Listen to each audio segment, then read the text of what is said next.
thing in order to make it practically enforceable. On their original timeline, the CRTC outlined 3 phases: public hearings and consultations throughout the remainder of 2023 and much of 2024, followed by the drafting of actionable policies in the fall of 24, with the end goal of full implementation of Bill C-11 before 2025. And at first, it seemed like they were following this schedule relatively well. Consultations began last May, and the CRTC board heard from hundreds of interested witnesses from all across Canada, testifying about their opinions on Bill C-11, including me, who testified last December. But you know, even at the time, I remember feeling like the CRTC was only beginning to scratch the surface of everything that Bill C-11 aspired to do. Something I have historically underestimated in my C-11 commentary is the degree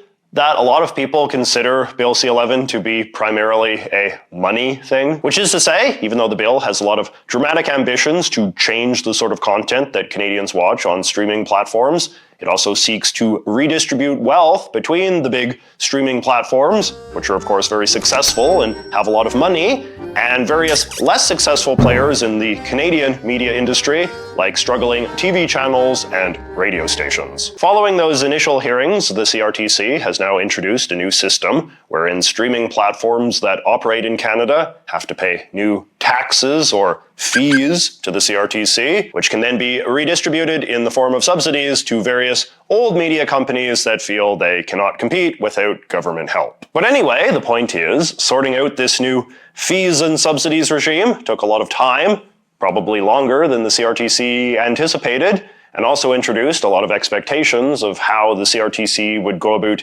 implementing other aspects of Bill C-11. Accordingly, earlier this month, the CRTC unveiled a new revised timeline that dramatically scaled back expectations for just how soon they're going to be able to implement the full scope of the bill. Now, a lot of the delays are clearly motivated by a desire on the part of the CRTC to be more inclusive and accommodating. Government is under a lot of pressure these days to give everyone a chance to have their voices heard, especially historically marginalized communities. And during the previous hearings about the money stuff, there were concerns that the CRTC was perhaps ignoring the interests of certain groups. So, let me now walk you through the revised timeline. Up until July of this year, the CRTC will be focused on talking to representatives of the Indigenous Canadian community about how to best integrate their interests into Canadian media policy. Bill C-11 has the promotion of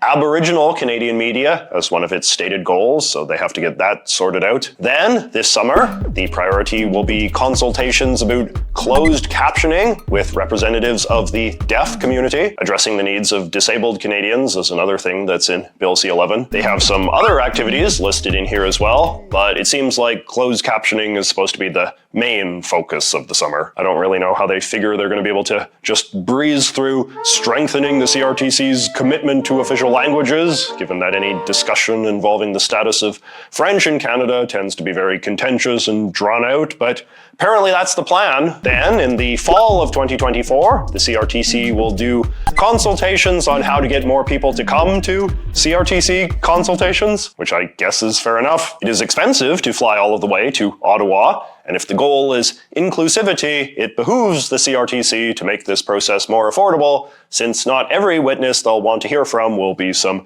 rich YouTuber who can just jump on the first flight out of Vancouver. For the winter of 2024-2025, they will hold hearings on structural relationships to examine the relationships between small, medium, and large players in traditional broadcasting and online streaming. I don't know what that means exactly, but apparently it will take several months. And then, in the spring of 2025, a full year from now, they will finally get to the thing that everyone has been waiting for, which is the question of what sort of content counts as being Canadian enough to deserve a legally mandated promotion on online streaming platforms. They will also hold hearings on audio streaming services and the future of the Canadian news industry, two other things that Bill C-11 is nominally concerned with. In winter of 2025-2026, the timeline vaguely alludes to having some consultations on inclusion and diversity, which also seems a little flippant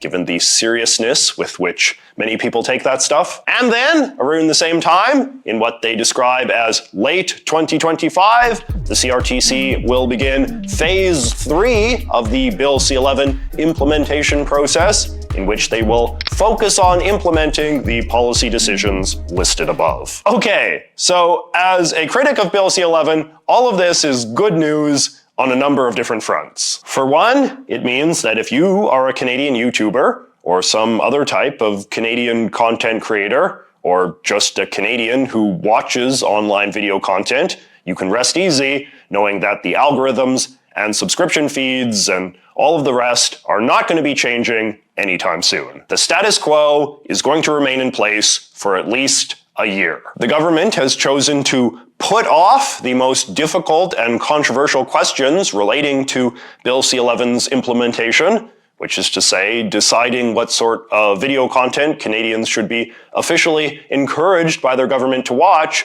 for as long as possible. My guess would be that the CRTC understands that this is going to be a very difficult matter to adjudicate, and they don't want to rush into it. The hearings that they're planning to hold on this stuff in the spring of 2025 will doubtless be very intense and contentious, just because they will provide all sorts of fresh opportunities for all sorts of people to re-engage with all of the polarizing debates over censorship and propaganda and patriotism and nationalism that have defined Bill C-11 since the very beginning. I will do my best to be in the thick of it. Okay, but now here is the other huge reason why I'm feeling optimistic. The next Canadian general election is currently scheduled for October 27th, 2025. It was originally supposed to be on October 20th, but the government is amending the election law to push it a week later for reasons we are told have absolutely nothing to do with a drafting error in the previous law that accidentally made the parliamentary term a few days short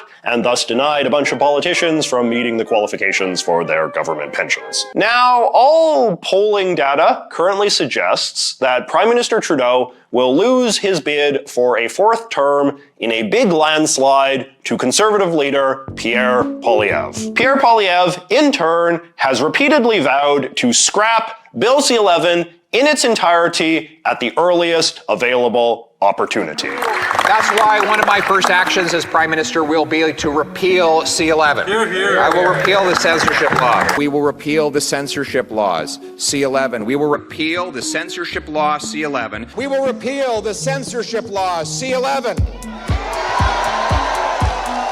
So if we go back to the timeline, you can see that this does not bode particularly well for the long-term future of C-11. Assuming Canada's political trend lines do not dramatically change in the next 17 months, Pierre is set to be elected Prime Minister shortly after the CRTC wraps up its hearings on Canadian content, but before the CRTC will have begun implementing whatever policy decisions come from those hearings. In other words, shortly after being sworn in, a future Prime Minister, Poilievre, would be able to step in and swiftly halt this whole bureaucratic process before it reaches its final form. He would be able to order the CRTC to halt its current proceedings and get Parliament to repeal Bill C-11 altogether, and thereby extinguish the CRTC's powers to even regulate online video content at all. So that remains the most likely outcome as far as the long-term future of Bill C-11 is concerned. The unexpected slowness of the CRTC, combined with the strength of the Conservative Party's poll numbers, align in a way that is incredibly favorable to critics of this bill. It is a perfect storm that gives me personally a lot of relief after several years of stress. Obviously, nothing is for sure. The popularity of the Conservatives could tank, or the CRTC could decide to put its foot on the gas and abruptly condense its timeline after expanding it, but those things seem like pretty big long shots. Things are looking good. So let me just close with a couple of words about what these latest revelations have taught me about the Canadian political process. I feel like I'm saying that a lot in these C-11 videos. Bill C-11 is a very flawed piece of legislation. It had a lot of ambition, but it was not very specific. So it just wound up delegating a lot of power and responsibility to the federal bureaucracy. The bill was also hugely controversial, which put a lot of pressure on